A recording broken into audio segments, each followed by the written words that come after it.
Hello guys and welcome back to my channel. Ngasigi vlog se kainogi oidoine aina Sangai festival yeng chatpado adugi oidoine ado Sangai festival se just ai yam chatre anirak la kaino adumain chat anirak la humlak la adumain chatle aduga Imphal dadi anirak chatpai di aigi mid star gi chatkibado aduga aina pochai leiba oina habadi tongana moi Thailand in store kai ka mayam laibado adudugi aido pochai laininge dana aido aigi inaum pamaga ibani muk chatle habdi ngayengba adu pochai su lainingba khotningba mayam yawbudugi kwa aduge do maina chatle aduga Moirang lomgi tawbudu su dum khara Moirang lom dana 1 days la 2 days la adu maina around chatpane ba kaino da video se same ge tawbane adu ai je thabak chinbagi upai leitanu gi Sangai festival or gum thaga chara isineba anu hujik se aisu thawal lei khoi oja gi yum de lei ba ko anduna sido oina semaga kaino tawrage na aise video do sum thaga ngai lai thamina khar nam gi bu sum thaga ke taw bane do ai gi just fencing na su Sangai festival cha taraga di thagat piro o khoi di chat phangdre khotre gain taw dana khoi imana ba sum outside lei na kangbu sum message sum thanarak ba adoiduda fare du dai nungonda current video khadi nam bani adu doide thara age thagalage ana haiba du fare thagal on tawde du mind semjarak bani bako adu mayam nungai trasu video do dum haibadi khar enjoy tawbu khopa tawdu khar nam bane adu du mayam du yengbiro adu pulap adu Imphal chatpagi su ado mayam video sigi marak thatna ko video sigi marak thatna mayam kainom tang haijage mayam da habdi mayam du jena khangam mani khoi gi rami circle ko rami circle asi yam tina 7 secure ba apps ne ba aduna yam masi game se mayam da download tawbira masida yam active oi ba habdi mi crore ma hena sanaba game ne ba si masi game se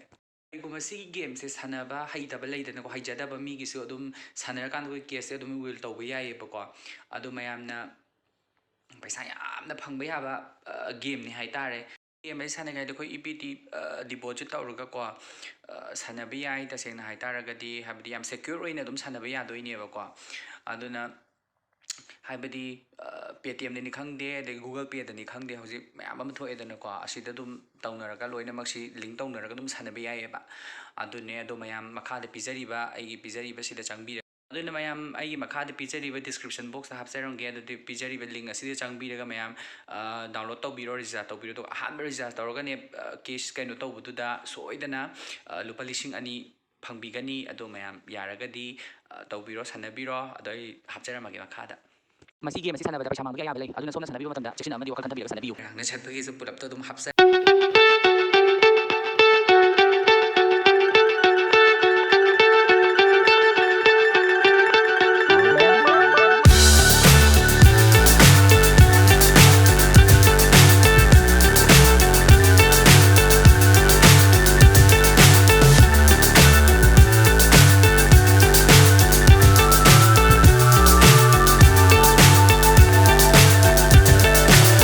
So high I'm hypnotized.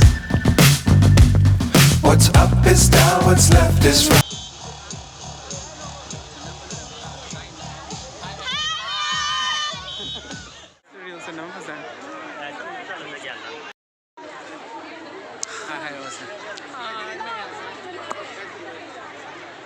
Hai mayam yaurus ibani khatane Hey maya, tik coffee today. Me am ngasi se miyam yame aina maning se mamme khai ga mut ke bai wan So me tum sat le sum ta tri hai ba. Lai so. How? Heroila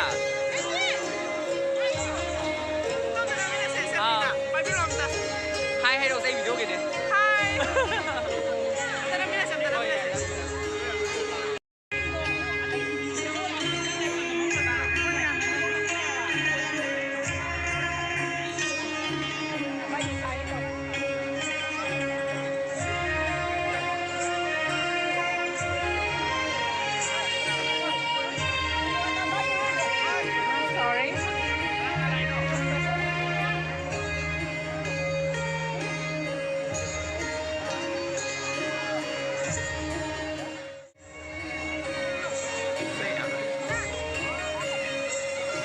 Oh my god.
Anh phàm mà gì vậy?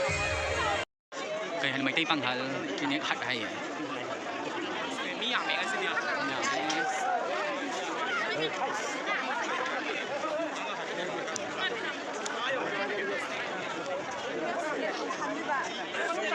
Phải đam mang để hại bà. Sao lại? Sao mình làm phải hại bà? Is kena kembali.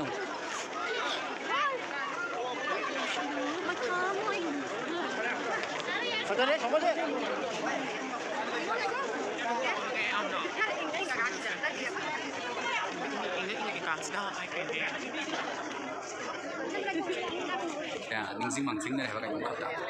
Zing zing zing. Ada be? Be.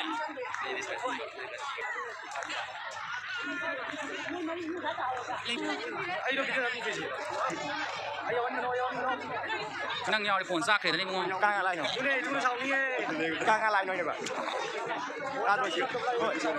Ra đôi chiều. Càng lại. Là cái Ban video xin lùi để ba mì. Lo đi mày nặng bảo. Xem xem. Thôi, cho em được. Thôi. Đi không được. Thôi, thôi. Ra đây đây. Thôi. Thôi. Sáng có chuyện. Em đi chơi không?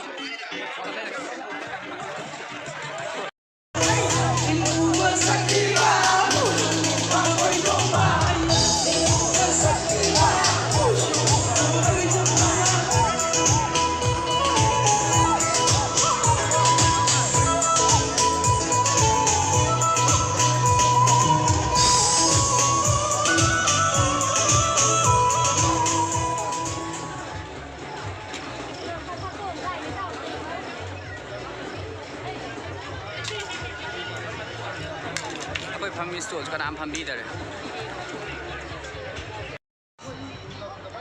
Nang yang berasa macam terus.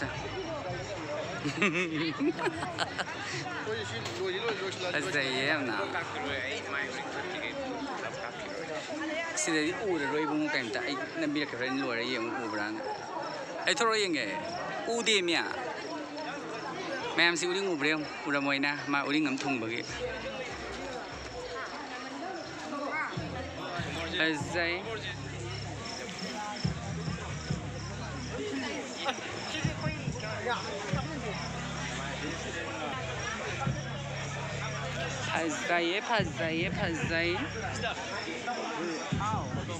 Pazai yang na tu.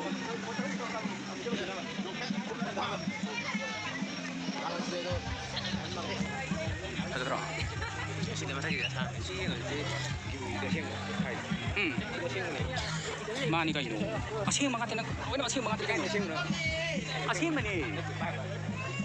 Asyik mani miya. Ha. Asyik mani miya.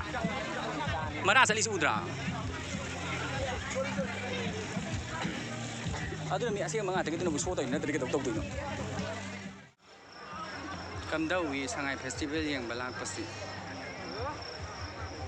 Ay makumo.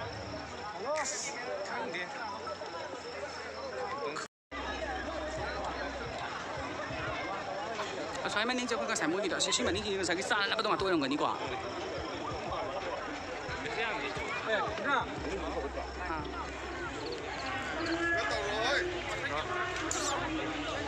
Bang. Mayam ai makha de picture di description box ta hapse rong ge de picture di link asidi changbiraga mayam download to biro